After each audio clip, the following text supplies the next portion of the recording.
देश में कोरोना का कहर जारी। 24 घंटे में बढ़े 6,566 कोरोना पीड़ित। देश में पिछले 24 घंटे में 194 लोगों की कोरोना से गई जान। 24 घंटे में अब तक होने वाली मौत का यह सबसे ज्यादा आंकड़ा। देश में अब तक 1,58,333 कोरोना के केस, 67,692 लोगों ने कोरोना के बाद जीती जंग। देश में कोरोना से अब तक 4,531 लोग गंवा चुके हैं जान। महाराष्ट्र बुरी तरह से प्रभावित। मोदी सरकार के मुख्य वैज्ञानिक सलाहकार डॉक्टर के विजय राघवन ने कहा कि कोविड-19 के लिए देश में वैक्सीन बनाने की प्रक्रिया जोरों पर है। अक्टूबर तक कुछ कंपनियां इसकी प्री क्लिनिकल स्टडीज तक पहुंचने में सफलता पालेगी। उन्होंने बताया कि दुनिया भर में वैक्सीन बनाने की 4 प्रक्रिया है। भारत में इन चारों प्रक्रियाओं का इस्तेमाल कोविड-19 के लिए वैक्सीन बनाने में किया जा रहा है।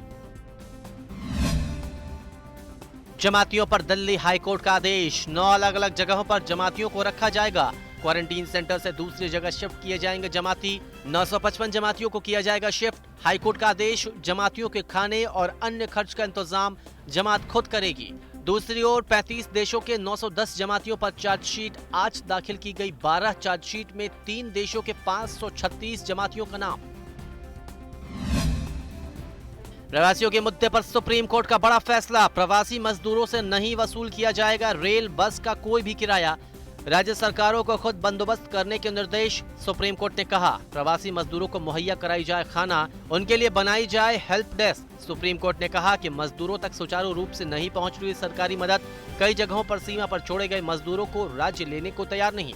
इस पर क्या है केंद्र की नीति, ये भी उठाए गए सवाल। उत्तर भारत इन दिनों भीषण गर्मी और लू के थपेड़ों से परेशान है। ज्यादातर इलाकों में पारा 45 डिग्री के आसपास है। मौसम विभाग के मुताबिक पश्चिमी विक्षोभ के सक्रिय होने से तपती गर्मी से जल्द कुछ राहत मिलेगी। राजधानी दिल्ली समेत देश के दूसरे हिस्सों में अभी पारा 45 डिग्री के आसपास। दिन में सूरज आसमान से आग बरसा रहा है। शाम होते होते दिल्ली में तेज हवाएं भी चलनी शुरू।